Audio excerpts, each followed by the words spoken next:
Que trouxe a sua Bíblia, a abri-la comigo no livro de 1 Coríntios, capítulo 9 e versículo de número 24. Vamos ler o 24 e 25. E depois vamos ler Apocalipse, capítulo 4, versículos 10 e 11. Glória a Deus. 1 Coríntios, capítulo 9, verso 24 e 25. Glória ao Senhor. Nos diz assim: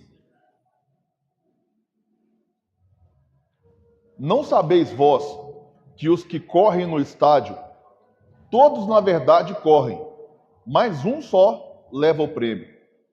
Correi de tal maneira que o alcanceis. E todo aquele que luta, de tudo se abstém. Eles o fazem para alcançar uma coroa corruptível. Nós, porém, uma incorruptível. Glória a Deus. Apocalipse, capítulo 4, versículos de números 10 e 11. Glória ao Senhor. Aleluia. Glória a Deus. Apocalipse, capítulo 4, versículos 10 e 11, nos diz: os 24 anciãos prostravam-se diante do que estava sentado sobre o trono. Obrigado, irmão. Adoravam o que vive para todo sempre e lançavam as suas coroas diante do trono, dizendo: digno és, Senhor, de receber glória e honra e poder, porque tu criaste todas as coisas, e por tua vontade são e foram criadas. Aleluias. Somente esses versículos. Louvado seja Deus, pode tomar o seu lugar. Glória ao teu nome, Senhor. Irmãos, hoje eu quero falar sobre um tema que eu quero que você guarde no seu coração, que é as três coroas. Eu quero falar sobre as três coroas que a Bíblia nos mostra em três áreas diferentes da vida cristã.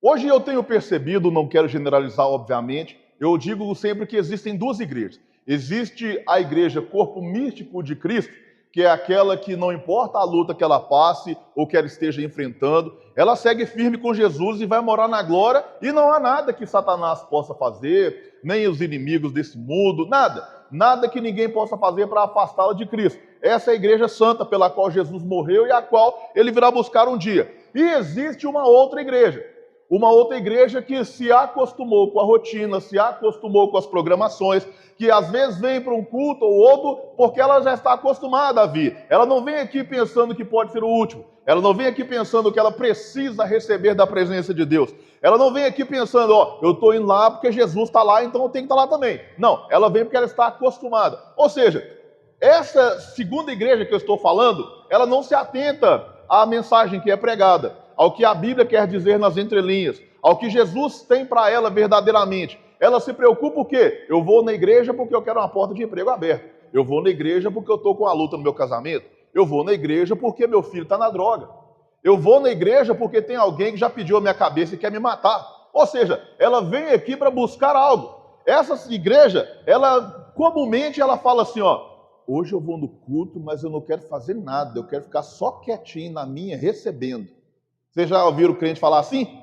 Não quero louvar, não quero pregar, não quero fazer parte de grupo, de ministério, nem nada. Eu quero ficar sentadinho quieto no meu canto ali, só recebendo. Já viu gente assim? Folgado? Só quer receber, não quer dar nada. Esperto, né? Recebe. Dou nada. Mas enfim. E existe a outra igreja. A outra igreja, ela se atenta ao que o Espírito Santo está fazendo em nossos dias, em nosso meio, nessa terra. Ela se atenta ao propósito para qual ela foi chamada, ao propósito para qual ela nasceu. Ela não está preocupada se a palavra vai ser de restauração, vai ser de vitória, vai ser de fogo, vai ser de poder, vai ser de cura, vai ser de libertação. Ela está preocupada que vai ter palavra. Ela está preocupada que vai ter alguém expondo as Escrituras de uma forma bíblica. Porque o que mais tem é pastor que não expõe de forma bíblica. Eles tiram coisas da própria cabeça e Deus está te dando, e Deus está te fazendo, e Deus está levantando. Está nada, Deus está fazendo nada, Deus está falando assim, eu não estou não. Você está profetizando aí, você que lute para que essa palavra se cumpra. Mas enfim, quando nós olhamos para a Bíblia Sagrada, nós olhamos aqui como o tema que eu sugeri aqui, que o Senhor colocou no meu coração, já umas 2 semanas atrás, Deus me deu esse tema, sobre as 3 coroas. Nós vemos aqui o contexto cultural da época. Existia na Grécia Antiga 2 nomes para coroa. Um era diadema, que é a coroa que era usada por um rei. Aquele que já nascia na linhagem real, assumia o trono, ou que em algum determinado momento da sua vida era coroado rei. Aquela coroa é chamada de diadema. E existia uma outra coroa para aqueles que corriam nos estádios, nas Olimpíadas, nos esportes, que eram ali coroados com a vitória, e também chamada de lauréis. Essa coroa chama Stéphanos. Essa, talvez vocês já viram alguma encenação ou filme, umas folhas colocadas assim ao redor da cabeça, chamada Stéphanos. Essa coroa, por nome diadema, somente o Cordeiro de Deus é quem usa, somente ele é o rei. Agora, existe outra coroa, que é essa sobre a qual eu estou falando, que ela é para mim e para você. Agora, tem muitas pessoas falando assim, Deus sabe todas as coisas, eu vou chegar no céu e Deus tem um galardão para mim, Deus vai me recompensar. Não é bem assim. Qualquer pessoa que adentrar por aquela porta, ou adentrar pelas portas da salvação, através de arrependimento, através de uma busca pelo perdão de Deus, vai receber o perdão na hora.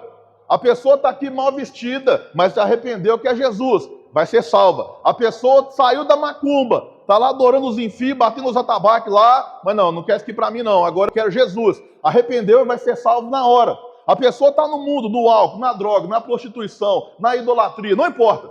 A pessoa que quer ser salva, ela precisa se arrepender de seu pecado e receber pela graça a salvação. Vai ser salvo na hora. Agora, Stéphanos, laurel, galardão, recompensa, não. Aí é outra conversa. Por quê? Eu não posso pôr preço na salvação. Eu não posso chegar assim, irmão, para você ser salvo, você vai passar por um cursinho aqui na igreja e depois nós vamos ministrar sobre você a oração do corpo de liderança da igreja e assim e tal. E você que está com essa roupa assim, você não está salvo e não sei do que você não está... Não. Isso não. Agora, galardão. Aí nós pegamos alguns exemplos sobre a Bíblia Sagrada de homens que sofreram amargamente para guardar o seu galardão. E não é uma pessoa assim, servi a Deus, morri. Não. A Bíblia nos ensina o quê? Nós podemos pegar aquela parábola do homem que edifica sua casa sobre a rocha e aquele que edifica sua casa sobre a areia. Quem edifica sobre a rocha, vem vento, vem tempestade e bate com ele com toda a força, mas não cai. Vem vento. O que é vento, irmão? É tribulação. Não é ventania que vai na sua casa, não. É problema, é luta, é adversidade, é dor. Mas se você está alicerçado sobre a rocha, Jesus, que é o seu mestre, já te treinou para você aguentar, para você ficar forte. Tem pessoas que falam assim, eu vou dar um tempo na igreja porque a luta está demais. Ué, então quer dizer que eu estou desempregado. Aí eu saio da igreja, aí amanhã a empresa me contrata? É assim que funciona? Eu estou passando por uma doença aqui, eu saio da igreja e fico curado? É assim que funciona por acaso? Isso não existe, irmão. As pessoas atribuem a luta pelo fato de servir a Cristo. Irmão, se você é crente, você passa a luta. Se você não é crente, você passa ainda mais. Ainda mais. Mas o que acontece? Nós que somos cristãos, nós temos uma outra visão. Ou ao menos deveríamos ter. Tem pessoas que pensam assim, eu preciso de uma bênção, eu preciso de uma vitória. Senhor, se eu estou te servindo, eu creio no Deus, eu sei o Deus no qual eu tenho crido. Por que essa situação está acontecendo comigo? Meu irmão, a nossa visão, ela tem que estar no céu. A visão da igreja não pode estar aqui.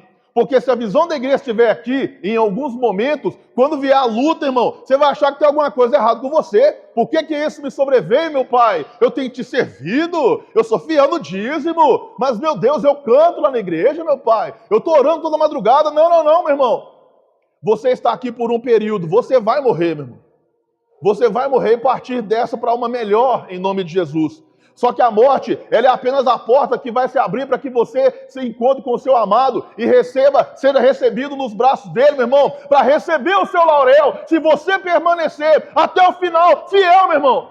A morte não é preocupante para aquele que é salvo. A morte não é um medo daquele que já recebeu Jesus como Salvador e nasceu de novo. Aquele que nasceu uma vez só, fica morrendo de medo, meu Deus, como é que vai fazer? Aí está comendo tiro ali, como é que eu vou fazer com a minha vida? Senhor, e o crime, e o tráfico, e é isso, e aquilo, e isso, meu Deus! Mas para o cristão, como diz o próprio apóstolo Paulo, está aqui, beleza, estou servindo a Deus, mas morrer é lucro. Para mim seria melhor ir embora. Para mim seria melhor estar com Cristo. O viver é Cristo, ou seja, enquanto eu estou aqui na terra, é Cristo. Enquanto eu estou aqui na terra, eu vou pelejar contra o pecado, eu vou renunciar à minha carne, eu vou carregar a minha cruz. Enquanto eu estiver aqui nessa terra, eu vou me submeter às autoridades constituídas por Deus e vou servir de acordo com a palavra. Mas o morrer é lucro. O morrer é lucro. Agora, o contrário, as pessoas que não se submetem, as pessoas que querem viver a seu bel prazer. Eu faço mal só para mim mesmo, né? Outro dia no monte, a irmã chegou lá no meio de nós lá da oração, inventou de dar um testemunho lá. Por educação, a pastora deixou, aí ela contou um testemunho, que ela estava fazendo jejum de cigarro. Tá certo que não é muito certo não, mas eu falei, Senhor, eu vou ficar sem fumar esses dias porque eu quero uma bênção. Vocês veem o tipo de evangelho que tem sido pregado hoje em dia. Jejum de cigarro. Tá certo uma coisa dessa? São os crentes que estão preocupados com essa terra. O crente que está preocupado em morar na glória, dá até preguiça. O crente que está preocupado em morar na glória, meu irmão, você não precisa ensinar para ele que isso é pecado, irmão. Você não precisa ensinar para o crente que está preocupado em morar na glória que ter contatinho no celular com as cremosas está errado, irmão. Você não precisa ficar ensinando para ele, irmão, que certas práticas não convêm a santos. Por quê? Porque ele quer Deus. Ele quer vir para o culto de avivamento e fala, Senhor, hoje eu quero sair daquela igreja lá cambaleando, meu pai. Igualzinho os discípulos do dia do Pentecostes, que o povo pensou que ele estava bêbado, embriagado, cambaleando, cheio da sua presença, meu pai. Hoje eu quero ir naquela igreja, é para ouvir sua voz, é para o Senhor falar comigo. O crente não. Tomara que hoje o culto seja assim, porque os cultos tem dia que é tão ruim. Quer dizer, o culto, ele quer que ele seja agradado no culto. Não. O culto, ele é feito para Deus. Então, nós observamos aqui, meu irmão, a primeira coroa sobre a qual eu quero falar, a coroa da vida. Nós observamos aqui um exemplo claro disso, quando o apóstolo Estevão, ele foi apedrejado. Ele morreu ali por quê? Engraçado que o nome Estevão significa Estéfanos, ou seja, coroado. Estevão era um homem, ele não tinha um curso teológico. Todo mundo sabe a história do primeiro mártir, Estevão, em Atos dos Apóstolos, certo? Quem não sabe, vai saber agora. Ele foi o primeiro mártir, o primeiro a morrer pelo nome de Cristo. Ele não foi criado aos pés de Gamaliel, ele não era teólogo, ele não era um profundo conhecedor da lei da Torá, ele não tinha cursado uma faculdade, ele não vinha do alto escalão de filosofia, nem de conhecimento, absolutamente nada desse tipo.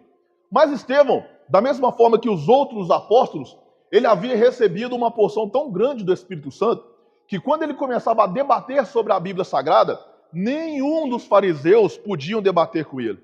Os fariseus que haviam estudado desde criança numa faculdade teológica, não podiam debater com um homem que havia recebido o Espírito Santo pouco tempo antes. Por quê? Porque o Espírito Santo tomava ele de tal forma que ele citava toda a lei e os profetas, ou seja, o Antigo Testamento, provando que aquilo que estava acontecendo era o cumprimento da profecia feita por vários profetas e que o Cristo que havia sido morto em Jerusalém agora estava vivo no meio deles operando milagre. A tal ponto que os fariseus ficavam tão revoltados que começavam a ranger os dentes de raiva e começou a chegar por trás ali e falou assim, rapaz, eu vou te dar um trocado aqui, você vai lá e fala que você viu que ele não blasfemar. Eu vou te dar um dinheirinho aqui, você vai lá e fala que esse homem blasfemou, nós temos que acabar com isso, nós temos que matar esse homem. Porque tem muita pessoa achando que vai louvar e vai ser aplaudido, vai pregar e vai receber abraço. Se você for fiel e pregar contra o pecado, você vai receber a pedrada. Eu falo que servir a Deus, irmão, o foco, se não for Jesus, não compensa. Se o foco não for servir a Deus, não compensa ser crente, não, irmão. Por quê? Tá todo mundo indo para balada agora aí, ó. Você vai? Vai não.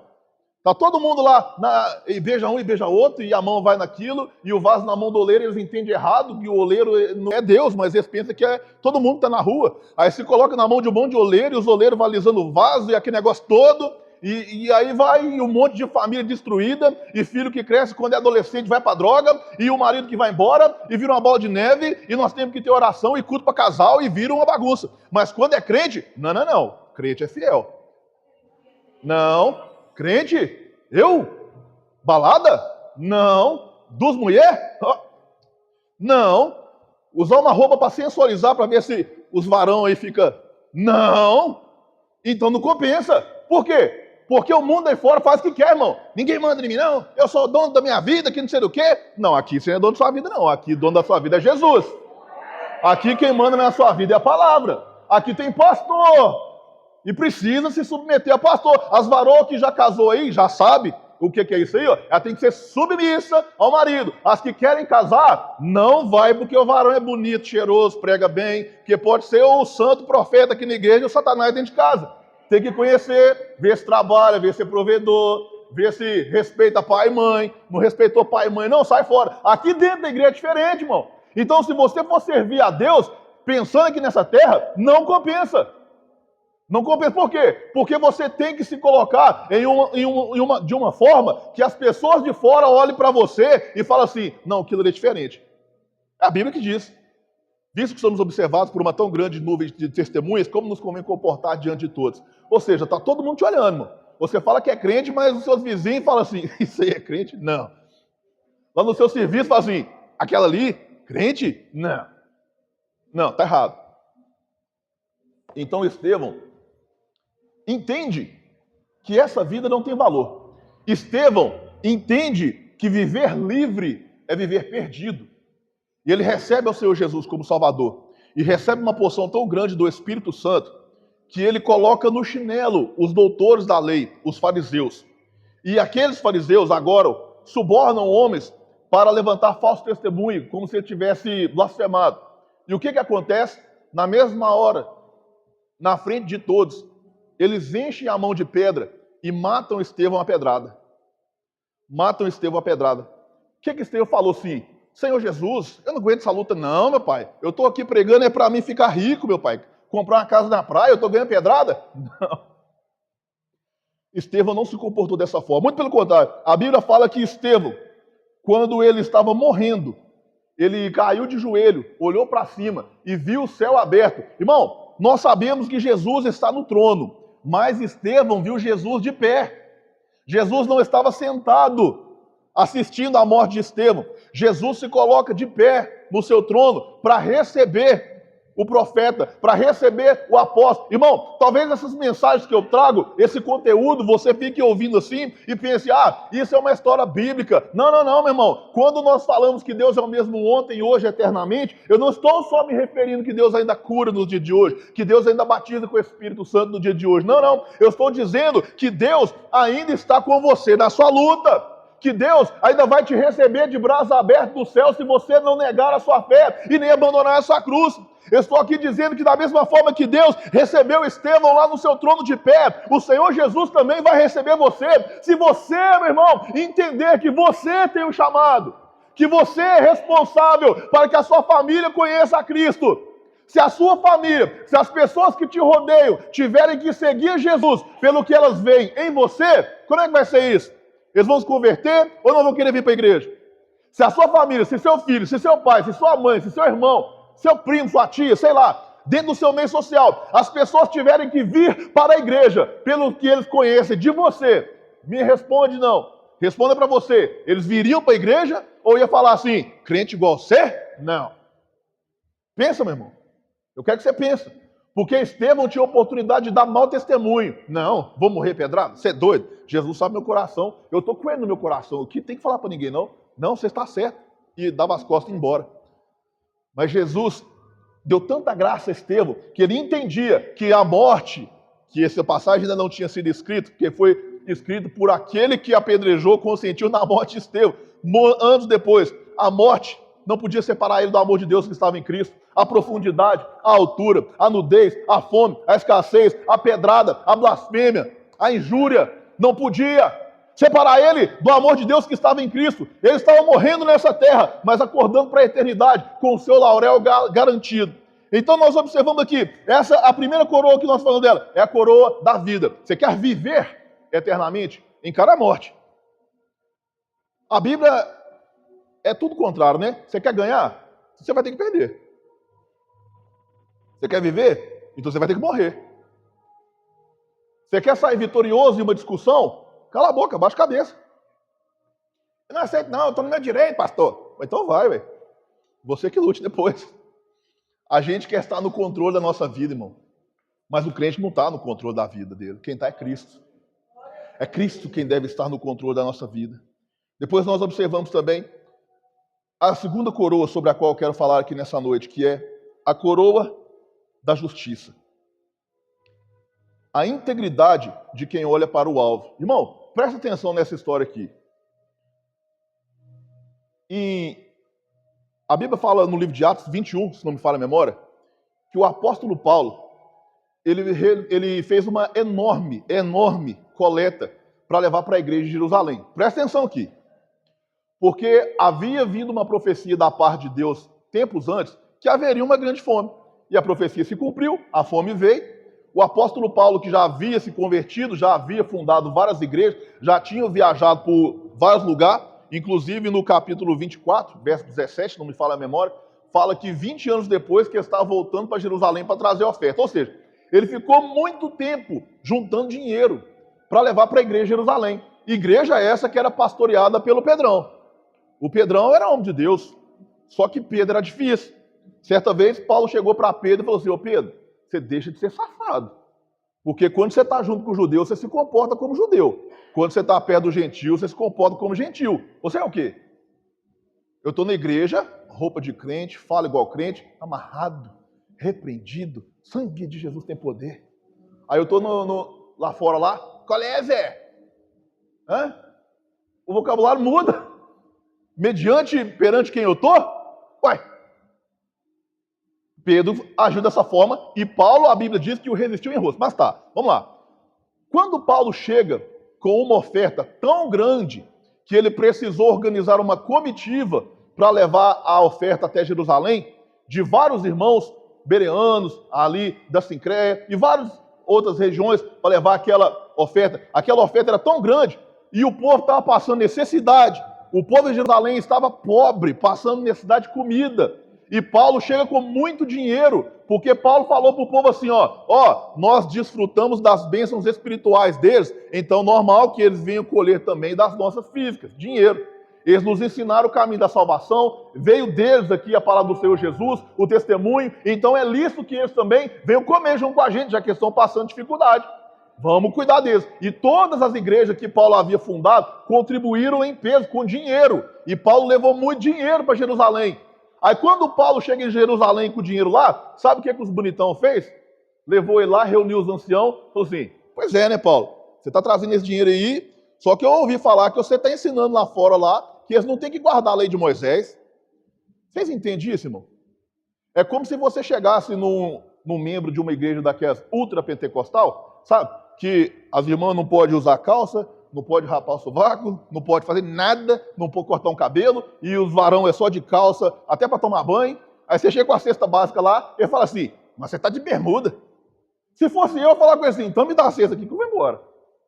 Mas Paulo, não, Paulo suportou. Aí ele falou assim, você guarda a lei ainda, os ritos de Moisés? Por quê, irmão? Eles entendiam que quem aceitava Jesus tinha que continuar guardando a lei, a igreja de Jerusalém. E Paulo sabia que nada disso era necessário. Então ele falou assim, já que você está guardando os costumes, então você vai pegar agora, tem 4 varão aqui, lá no voto de nazereado. E eles já estão na reta final. Vai lá, pega eles lá e paga para os 4. O que queria dizer isso? Era você podia tirar alguns meses ou até anos de voto de nazereado, mas no final tinha 7 dias de sacrifício. Você tinha que pagar boi, você tinha que pagar cordeiro, você tinha que rapar sua cabeça assim para queimar ali naquele fogo do altar, e gastava muito dinheiro. Aí Paulo pegou prontamente e pagou a oferta e o voto dos 4. Ou seja, ele estava com dinheiro para pagar boi, cordeiro. A gente entende que tinha muito dinheiro ali. Ele foi lá e pagou e fez tudo que eles haviam mandado para ele. Aí o que eles fizeram? Pois é, depois disso, eles fizeram ali, combinaram entre eles para matar Paulo, a ponto de falar assim, eu não vou comer enquanto Paulo não estiver morto. Que é aí que Paulo foi para Félix, Paulo foi para Agripa, e eles tentando matar Paulo de toda forma. Queria matar Paulo. Agora eu quero te perguntar, você está disposto a receber esse tipo de tratamento de uma pessoa que você está ajudando? Eu falo que quem é pai aqui, né? Não sei se todos já passaram por isso, mas a maioria passa. Você chama a atenção do seu filho, ele fala o quê? Que é isso, pai? Você não sabe nada, não? Você é careta. Você deixa de comer para bonito comer.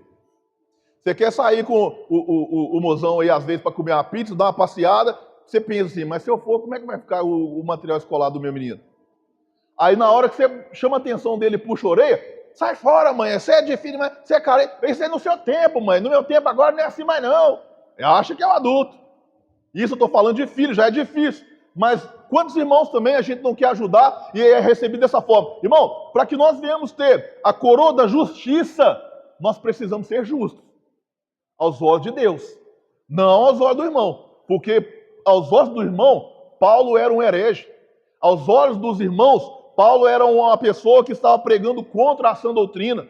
O apóstolo Paulo, aquele que caiu do cavalo, aquele que teve uma visão do Senhor Jesus ali, aquele que operou inúmeros milagres, aquele que fundou várias igrejas, aquele que até hoje edifica o corpo de Cristo, era um herege, que não fazia nada, não acrescentava em nada. Mas para que Paulo recebesse a coroa da justiça, ele precisava ser justo.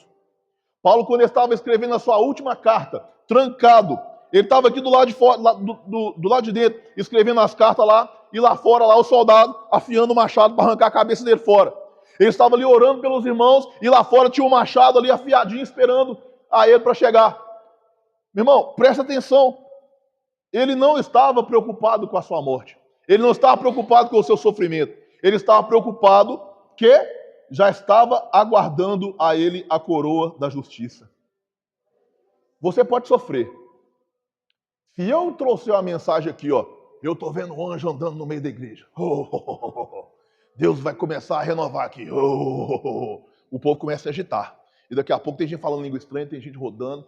Só que aí acaba o culto, você volta para a sua mesma vida sofrida de sempre. Eu estou trazendo uma palavra aqui para você entender que não importa se você está passando luta. Jesus é poderoso para encerrar a sua luta, ou talvez não encerre. Mas uma coisa é certa, o seu nome vai continuar escrito no livro da vida. O Espírito Santo vai continuar habitando dentro de você. Ah, pastor, mas você não sabe a luta que eu estou passando lá em casa. Mas eu acabei de citar para você uma luta aqui, de uma infinidade de crentes querendo matar o irmão. Imagina se não fosse irmão, né?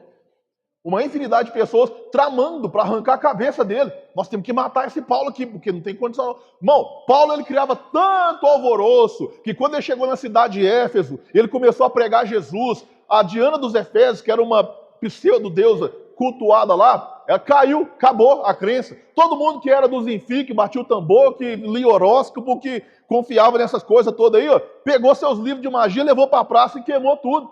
O povo ficou louco, nós temos que matar esse homem, porque está acabando com o nosso comércio, ele está acabando com a economia, porque o povo vivia de idolatria, o povo vivia de fabricar imagem, de escultura, o povo vivia de ler carta, de fazer o tarô, de dar o passe assim, ó, chamar os Infi, e por aí vai, sexta-feira na encruzilhada, o povo vivia disso, dava dinheiro. Aí Paulo chega, prega lá que aquilo é pecado e mostra. Por quê? A palavra de Paulo não era uma palavra que chegava assim, não, você está errado, o caminho é esse. Não. Você está achando que eu estou brincando com vocês? Então é aqui, ó, punha a mão, demônio manifestado. Aqui, ó, quem vocês ficam servindo aí. Paulo chegava, você está achando que eu estou pregando a verdade? Aí chegava uma pessoa aleijada lá, Paulo colocava a mão e saía andando certo.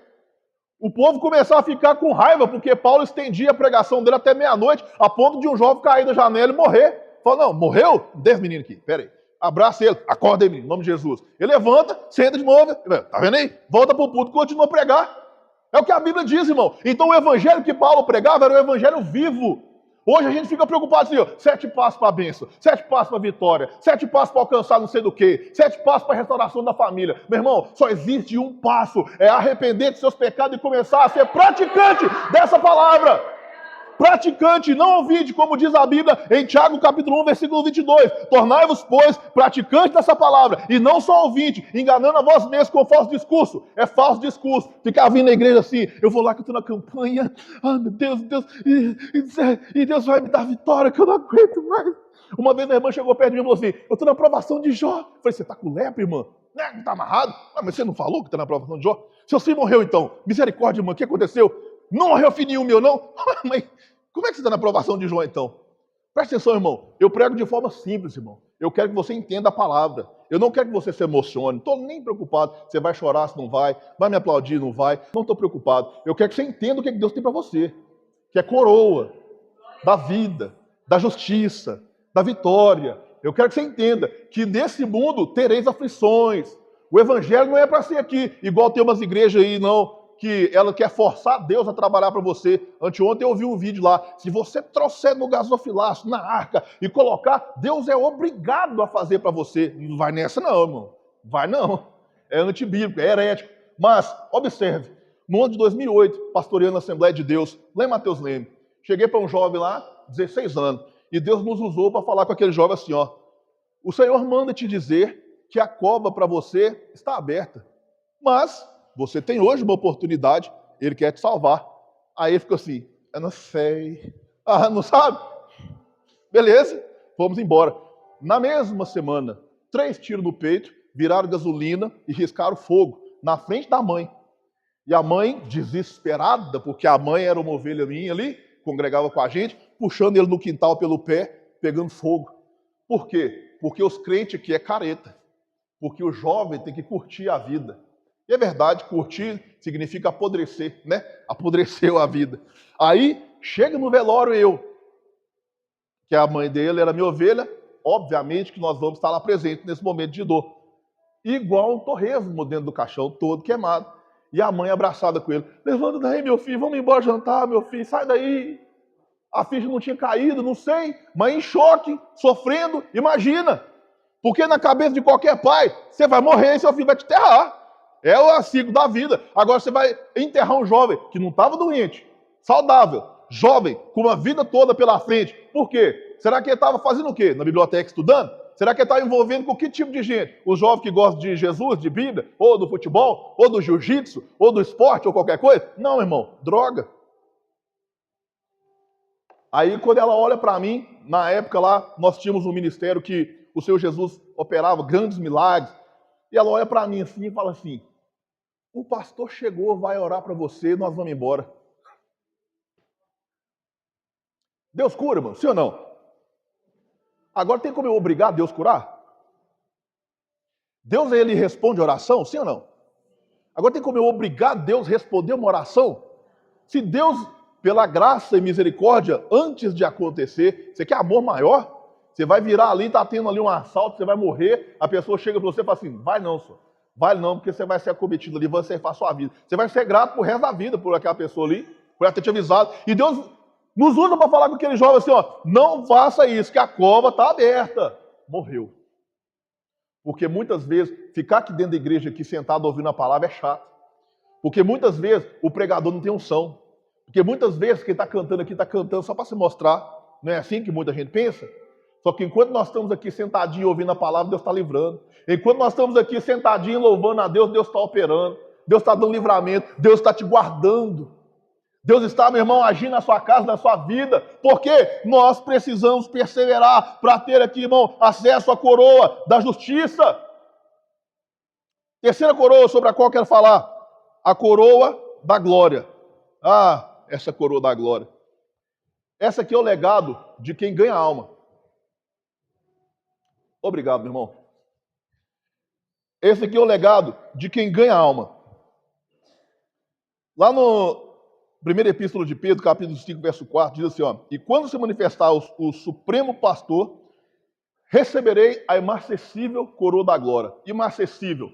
A coroa, os lauréis que os atletas recebiam nas Olimpíadas, 3 dias depois está tudo murcho. É igual quando, eu não sei se vocês são assim, eu espero que seja, né? Os varão valorosos aí, ó, chega lá, igualzinho, às vezes eu chego com a minha esposa e falo assim, ó, feliz segunda, feliz sábado, aí dou ela um presente. Você chega para ela aquele buquezão de rosa assim, ó, e dá, feliz terça, faz isso, você vê, elas gostam. Não dura 3 dias.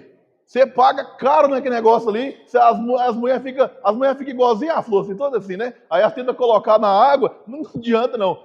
Pode colocar na água 2, 3 dias que tá tudo murcho. Então os lauréis que aqueles atletas eles recebiam, 3 dias depois acabou aquela graça, aquela glória toda ali. Mas o apóstolo Pedro, que ele diz que a coroa que está reservada é imarcessível. quando nós entrarmos no céu, a coroa que nós vamos receber, ela não vai murchar, ela não vai deteriorar, ela não vai perder a glória, ela não vai perder a graça, ela não vai perder o esplendor, não vai perder o seu brilho. Mas, e aí? Como que a gente faz para receber essa coroa? A coroa da glória. Nós observamos que Pedro era igual a mim e a você. Por quê? Aborrecido, desobediente e gostava de uma briga. Pedro, quando Jesus manda ele para pregar a palavra ali, ele chega ali no samaritano, ninguém quis ouvir ele não, ele volta lá: Senhor Jesus, eu quero que o Senhor me dá poder para me orar e fazer cair fogo do céu, eu quero matar aquele povo tudo. O que está acontecendo, Pedro? Eu fui pregar, eles não quis me ouvir não. Menino birrento. Eles não me ouviram e mata eles tudo queimado. Calma aí, Pedro, você está ficando doido, eu vim foi para salvar o povo, não foi para matar o povo não. E quando o Pedro ali, ele quis andar por cima da água: ah, Senhor, é o Senhor mesmo? Então eu quero andar por cima da água. Vem, ué. A hora que ele dá 2 passos, a fé dele acabou. Era fé para 2, 3 passos. E começa a afundar: Senhor, tem misericórdia, me tira daqui, me tira daqui. E não dava, mano. Quando Jesus ali foi ser preso ali no jardim do Getsemane, Pedro arranca a espada e rancoreia os soldados. Pedro, pelo amor de Deus, Pedro, guarda essa espada. Quem vir pela espada vai morrer pela espada. E era o Pedro, era o pastor da igreja de Jerusalém. Na última ceia ali, Jesus olha para todo mundo ali: ô Pedro, você está falando que você vai comigo até na morte, Pedro? Você vai me negar hoje só? Não, Senhor, eu não vou te negar você não.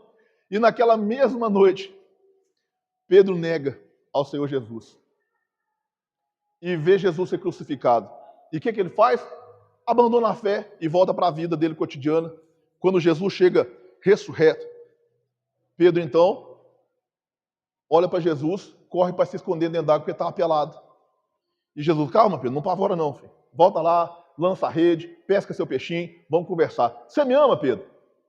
Irmãos, a pessoa quando te trai, eu não estou falando só de casal nem nada não, pode ser um amigo, pai, filho, tanto faz, qualquer tipo de relacionamento. A pessoa quando trai a sua confiança, a pior coisa que você pode fazer é perguntar se ela te ama. Você quer ser meu amigo, você gosta de mim, você me respeita, você me ama? E Jesus vai lá com o dedo na ferida: você me ama? Tu sabe que eu te amo. O Pedro, que na sexta-feira estava negando Jesus, iniciou a segunda sendo pastor da igreja de Jerusalém. Por quê? Graça, misericórdia, longanimidade. Por que eu estou dizendo que Pedro é igual a mim e a você? Porque talvez você tenha tido uma fé inabalável há um tempo atrás, mas hoje está aqui só porque já está acostumado.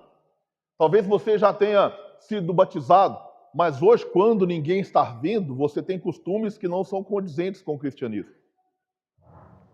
Talvez você seja simpatizante da fé cristã, mas ainda não tenha recebido aqui, não tenha feito essa aliança com o Senhor Jesus. Pedro, ele multiplicou pão e peixe com Jesus. Pedro viu o Senhor Jesus acalmar a tempestade. Pedro, ele viu milagres extraordinários feitos pelo próprio Cristo. E na primeira oportunidade que ele ficou, que Cristo estava morto ali, ele deu as costas e foi cuidar da sua vida. Assim como eu e como você, inúmeras vezes queremos abandonar a nossa cruz. Mas da mesma forma que Jesus, quando ressuscitou, a primeira coisa que ele foi fazer foi buscar os seus, foi atrás de Pedro, foi levantar ele como pastor. Hoje Deus aqui nessa noite, Ele está aqui, meu irmão, chamando você. Você me ama? Então volta para a minha presença. Você me ama? Então volta a ler a palavra. Você me ama? Então volta a orar pela madrugada. Você me ama? Então volta a jejuar. Você me ama? Então volta a ter sede e fome de mim. O Senhor Jesus, da mesma forma que Pedro estava ali preocupado com seus afazeres, com conta a pagar, com trabalho, triste porque Jesus havia morrido, o seu mestre havia morrido, decepcionado, porque como Jesus havia dito, ele realmente havia negado. Quando Pedro estava sofrendo por todas aquelas coisas, Jesus foi até ele e o reavivou, e ali levantou a sua fé. E agora, esse Pedro que foi reavivado, esse Pedro que teve a sua fé ali renovada, começa a liderar o povo. Ó, o Senhor Jesus está vivo. Vamos continuar aqui clamando. O Senhor Jesus está vivo. Vamos continuar aqui pregando o Evangelho. Vamos continuar fazendo a obra. Passa-se alguns dias, conforme diz a Bíblia em Atos capítulo 1, versículo 8, que Jesus estava reunido ali diante deles e falou assim: ó, vocês vão ser minhas testemunhas em Jerusalém, na Judéia, em Samaria, até os confins da terra. Por quê? Porque os discípulos estavam com medo. Havia grande perseguição sobre a igreja. E Jesus falou assim: não temas. vai ter perseguição, vai arrancar sua cabeça, vai cortar muito de vocês no meio, vão tacar pedra em vocês, vão colocar vocês em tambor de azeite quente, como fizeram com o apóstolo João, mas não tem medo. É como se Jesus chegasse para vocês aqui, ó, e falasse assim, ó, vai lá para a praça do encontro agora, tá cheio de gente com o facão lá afiado lá e vai matar todo mundo, mas vai tranquilo, não precisa ter medo não. Seria? É Jesus. Porque essa foi a palavra que Deus deu para eles. Hein? Essa foi a palavra. Então o que acontece? Atos capítulo 1, verso 9. Jesus subindo para o céu. E eles olhando assim, ó, Jesus voando. E eles olhando aquela visão assim, subindo vivo para o céu. Desce do céu 2 anjos. Olha a visão que eles contemplam. 2 anjos ali, olha para eles como se aquilo ali fosse normal. Eu não sou anjo, não, irmão. O anjo está acostumado dessas coisas. Os discípulos não estavam, eram seres humanos. O anjo olha para ele e fala assim, por que vocês estão olhando que esses olhos regalados aí, só? Da mesma forma que Jesus está subindo para o céu, ele vai voltar um dia. E vocês vão ver também da mesma forma. E os discípulos olhando assim, você está achando que isso é uma visão normal? Então Jesus havia advertido ele assim, ó, ficai em Jerusalém, até que do alto seja revestido de poder. Então quando Jesus sobe para o trono, os discípulos começam a busca. Aqui eu quero entrar na parte final dessa mensagem já. Por quê? Para que nós venhamos obter a coroa da vida, nós precisamos ter resiliência no meio da luta. Eu estou na igreja, mas a luta está demais, vou sair. Sai dessa. Sai desse pensamento, não da igreja. Continua firme. Para que nós venhamos ter aqui, ó, conforme Estevão, pedrada chovendo na orelha dele, ele, não, Senhor, estou com o Senhor até depois da morte.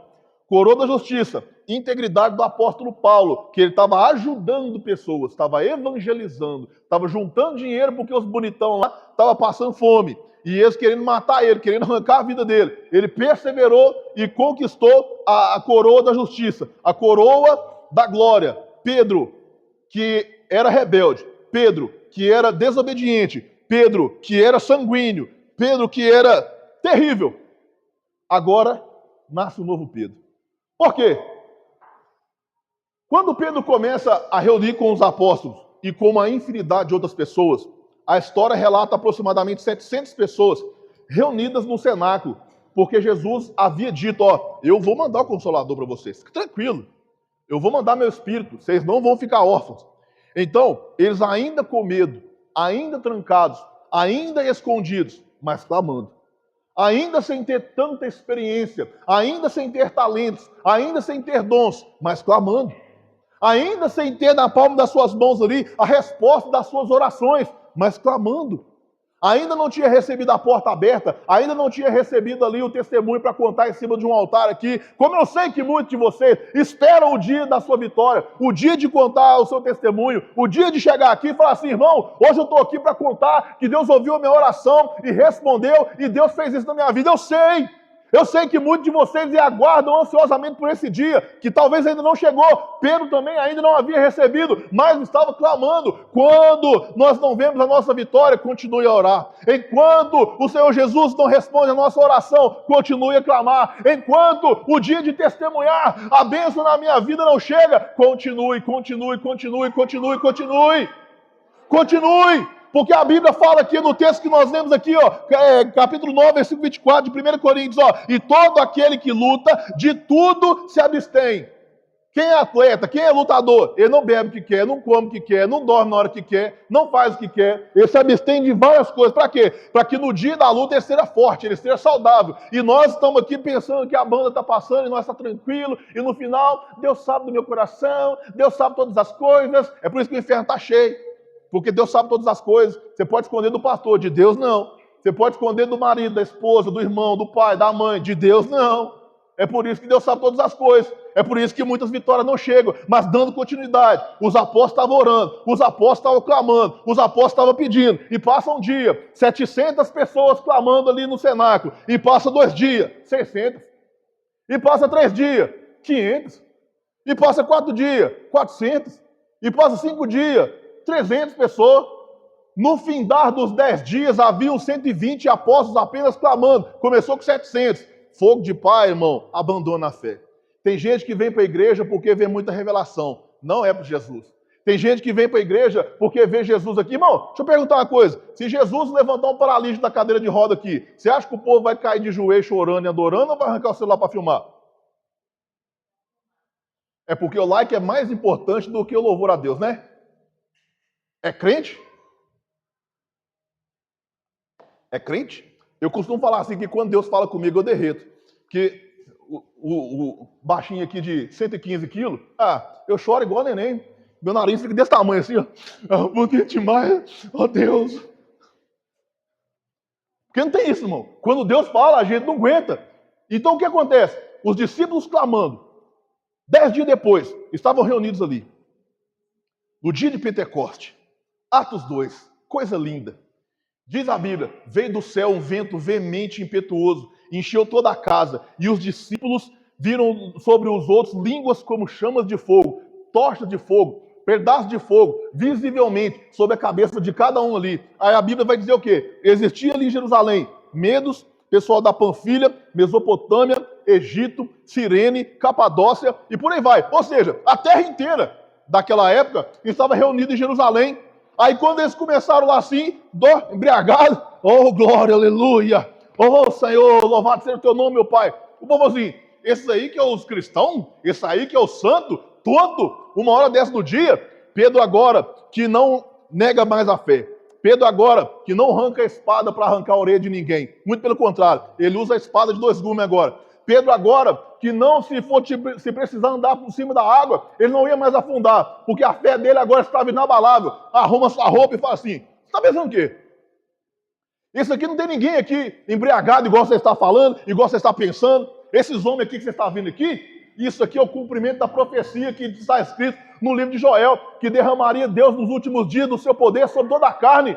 E o que acontece? Ele estava falando aqui para a pessoa egípcia, a pessoa estava ouvindo na língua egípcia. Ele estava falando aqui para uma pessoa da Capadócia, a pessoa que era da Capadócia estava ouvindo na sua língua original. Mas esse povo não é judeu.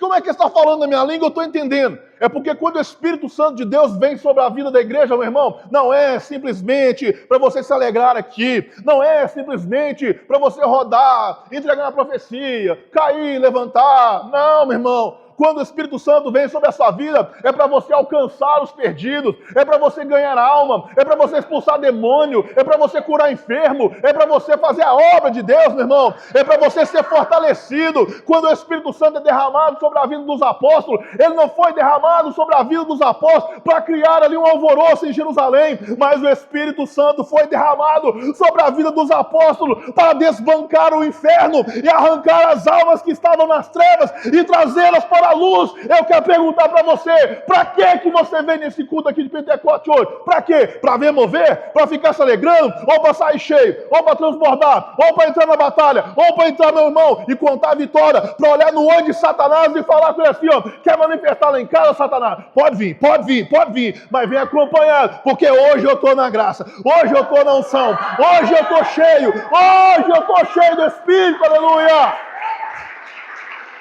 Oh, glória a Deus!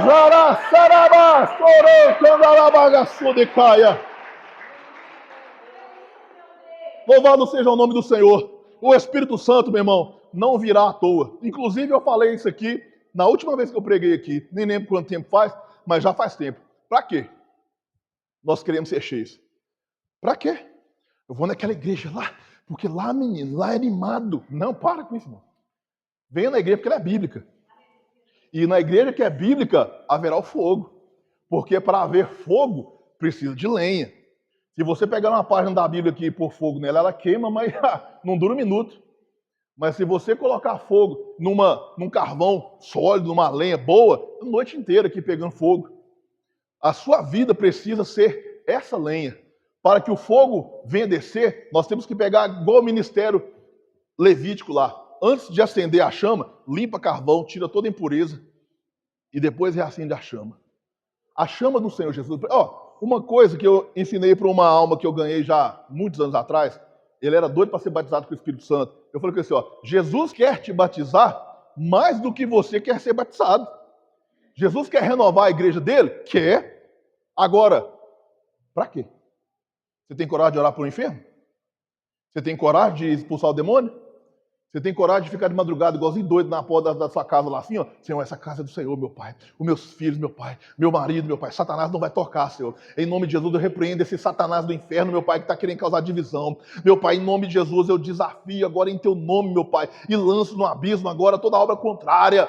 Isso é coisa de crente das antigas, irmão. Crente que tem casca no joelho, de tanto orar. Eu estou aqui, eu recebi o diagnóstico do médico aqui que eu vou morrer. Esquenta a cabeça, não. Nós vamos orar. Mas eu vou morrer. Não, esquenta a cabeça só. Vamos orar. E juntava as irmãs e orava, e a pessoa não morria, não. Mas o que aconteceu? É Jesus. Você conhece o seu Deus? Você confia que vai vir um pastor ungido e você vai pedir oração para ele? Você conhece verdadeiramente o Senhor Jesus que está lá dentro da sua casa? Ou você está esperando vir aqui o ministro de louvor que Deus usa nos mantos, tá? Que você vai vir cá e vai usar ele? Por que Deus não usa você? Quem gosta de mediador é católico, irmão. Nós não. Nós é daqui para o céu. É Jesus que responde a minha oração, a sua oração. Nós podemos orar um pelos outros? Devemos, mas não confia na minha unção, não. Que eu posso ter lido a Bíblia inteira, como eu já li, graças a Deus. Eu posso ter 21 anos pregando o evangelho, como eu já tenho, mas você não me conhece. E se eu trato mal minha esposa? E se eu sou o Satanás do inferno fora da igreja? Aqui pode ser só roupinha bonita e perfume da natura. E aí? Você sabe mesmo se eu tenho temor a Deus no meu coração? E se eu for um vagabundo? E aí? Confie em Jesus. Coloque a sua vida no altar. Hoje é culto de avivamento. O verdadeiro avivamento não é o barulho, irmão. É o arrependimento. O verdadeiro avivamento não é chegar aqui e pular. Você quer pular? Vai pro show do rock. Vai pro Mineirão. Você vai ficar doido, lá tentando pular, vai voltar até rouco. Agora, você quer avivamento? Fala assim, Senhor, o mal que eu não quero, eu faço, meu Pai. Eu sou um depravado, safado, pai, pecador. O bem que eu quero fazer, eu não consigo. Mas me alcança com o seu perdão. Me liberta. Eu estou aqui, meu Pai, porque eu aceito ser tratado pelo Senhor. Eu quero ser tratado pelo Senhor. Por quê? Porque não importa se eu vou viver bem demais aqui nessa terra. No final, eu quero ir para o céu. E não importa se eu estou passando por luta aqui nessa terra.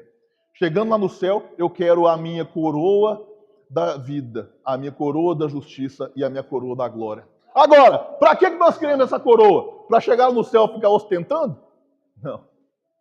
Porque o segundo versículo que nós lemos, os 24 anciãos estavam sentados em 24 tronos, estavam com 24 coroas na sua cabeça. Oh, aleluia! Mas quando o Cordeiro chegou, aquele que usa a diadema, eles caíram do seu trono de joelho, lançando a sua coroa aos pés do Cordeiro.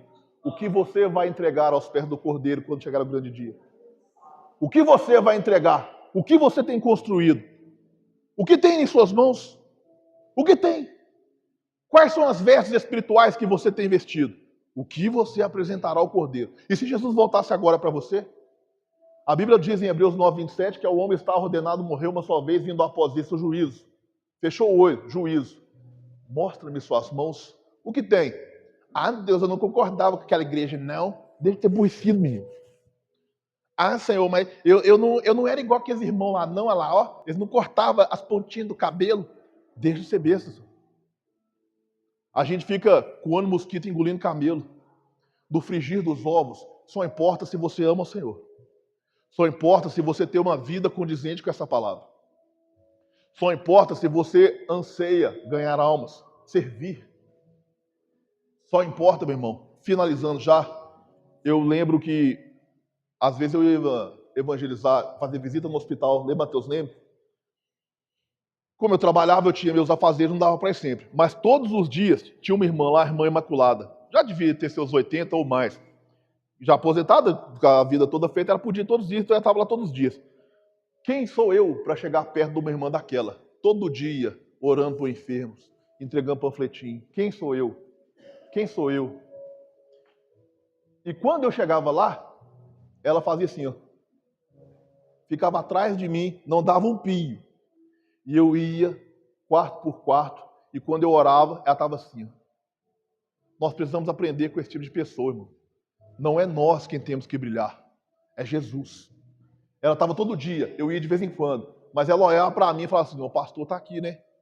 Quem sou eu espiritualmente perto dela?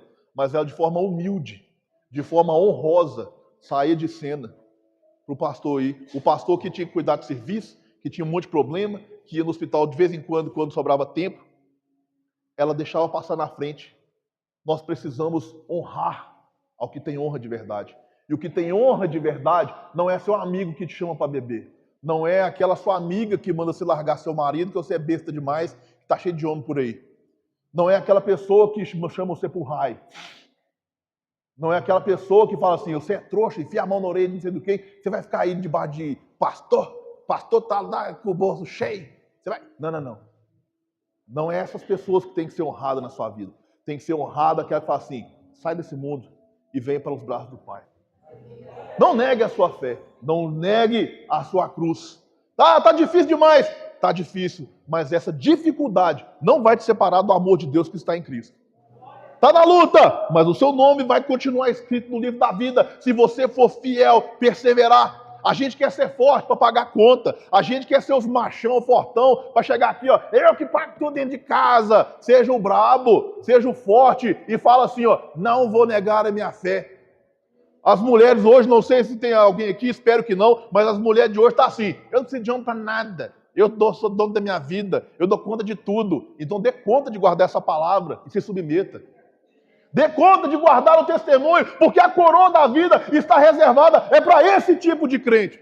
É para esse tipo de pessoa que chora, que passa pela angústia, que pode ter picanha na mesa, pode ter ovo frito e continua dando glória. Eu tenho um livro lá que chama, fala sobre Daniel Berg e Gunnar Wingre, o Diário do Pioneiro. E fala sobre um presbítero lá que estava feliz, lá em 1911, ele estava feliz porque tinha banana com farinha para comer e evangelizar. Hoje, se alguém falar que está comendo banana com farinha, o outro crente já vai levantar assim, irmão, deve ter alguma coisa errada aí, né? Porque como é que pode? Nunca viu justo mendigar o pão não, desamparado? Tem pecado, né, varão? Não, irmão. Nesse mundo tereis aflições, mas na aflição o Senhor Jesus está com você. Quantos entenderam essa mensagem? Eu quero convidar vocês a colocar em pé.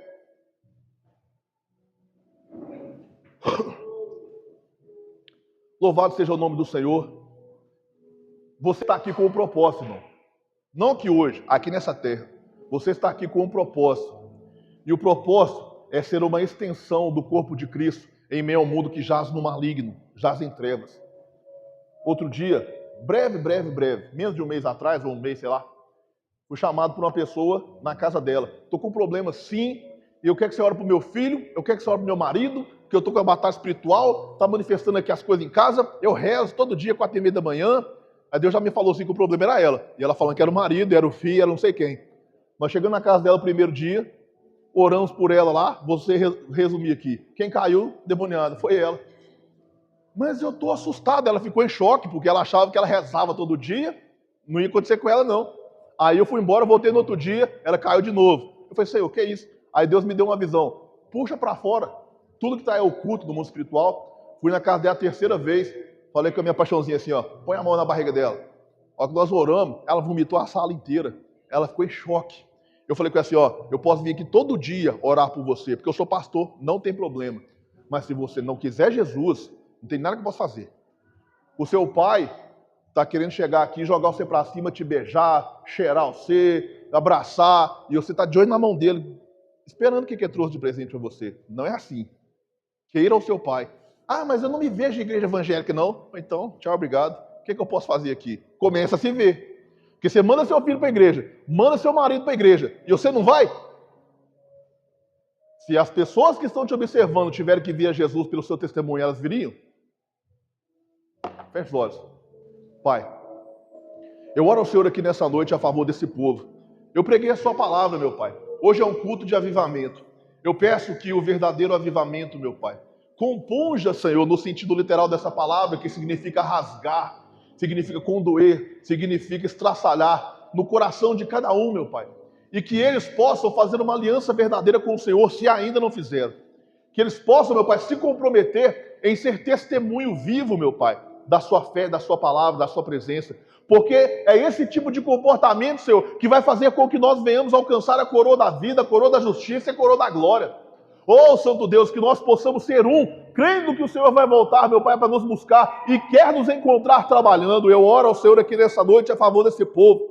Esse povo que sofre, mas não abandona a cruz. Esse povo, meu Pai, que passa por tribulação, mas está aqui dando glória. Esse povo, meu Pai, que não sabe como vai honrar compromisso financeiro, mas está aqui confiando, meu Pai, que o Senhor vai abrir uma porta. Ah, Senhor, eu oro ao Senhor aqui nessa noite e peço que a presença do Teu Espírito Santo passeie sobre essa igreja aqui nesse momento e colha essa lágrima, meu Pai, que está sendo contida talvez nesse momento. Que olhe para dentro desse coração, meu Pai, que está aqui desejoso por uma vitória, desejoso por um milagre, desejoso, meu Pai, pela Tua salvação, para aquele ente querido que não entende a Sua verdade. Ah, Deus Santo, eu clamo.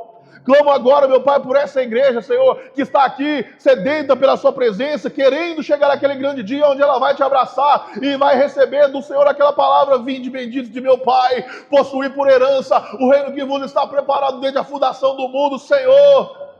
Eu oro agora por esse povo, meu Pai, que ele absorva essa palavra e que o ladrão da palavra, meu Pai, seja repreendido, lançado no abismo, e que essa palavra não torne a mim vazia, antes vá e produza o resultado para o qual ela foi enviada, resultado de salvação, resultado de fortalecimento, resultado de libertação, resultado, meu Pai, aqui, para que a Sua igreja, Senhor, seja a luz desse mundo que jaz em trevas, que jaz no maligno, que caminha para o abismo, que cada crente saia daqui, meu Pai, desejoso por servir ao Senhor mais e melhor, meu Pai. Em nome de Jesus, eu abençoo esse povo, Senhor, para a honra e glória do Teu nome, e Te agradeço em nome de Jesus. Amém. Tem alguém aqui no nosso meio que ainda não recebeu o Senhor como Salvador e gostaria de receber aqui nessa noite? Ou que se encontra afastado dos caminhos do Senhor e gostaria de reconciliar aqui nessa noite? Tem alguém?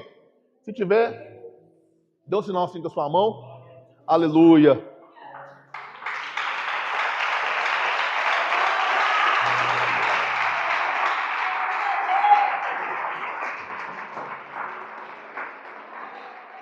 Isso aqui, ó, é avivamento, irmão. Isso aqui que é avivamento. Deus abençoe, meu jovem. Qual que é o seu nome? Tiago, você está reconciliando? Amém. Faça comigo. Senhor Jesus, eu volto hoje para a Sua presença. Escreve meu nome no livro da vida. Me fortalece e me ajuda a ficar na Sua presença até receber a coroa da vida. Em nome de Jesus. Você dá a mão para cá, vamos orar por ele. Pai, eu oro a favor desse jovem. Peço ao Senhor que o Senhor fortaleça ele na caminhada, Senhor. Que o Senhor livre ele dos pratos, meu Pai, que todo dia vem. Em nome de Jesus, dá graça ao Teu Filho, Senhor. Repreenda toda arma forjada no inferno contra essa vida. E que ele possa, meu Pai, servir ao Senhor com alegria. E caminhar rumo àquele plano que o Senhor já estabeleceu para a vida dele. Não foi hoje, meu Pai, mas foi antes que ele se formasse no ventre da mãe dele. Em nome de Jesus, faça que ele entenda, meu Pai, a dimensão do Seu amor por ele. Em nome de Jesus, eu oro nessa noite, meu Pai, certo de que o Senhor se alegra no céu, junto com os anjos. Em nome de Jesus, eu oro ao Senhor aqui e peço ao Senhor, toma o Teu filho nessa noite, Senhor. Que o Senhor o fortaleça para que ele possa carregar a cruz, até que o Senhor o venha receber de braços abertos. Em nome de Jesus, é o que eu te peço e te agradeço, para a honra do Teu nome, meu Pai. Amém, Senhor. Deus abençoe, Shalom. Fala aqui. Em nome de Jesus. Menino grande, Senhor, você está doido? Mais alguém? Não havendo, eu não vou insistir, porque, né? Falta 3 minutos aqui. Não havendo, mais alguém? Não havendo, eu quero devolver o microfone a quem de direito. Agradeço pela oportunidade, em o nome de Jesus.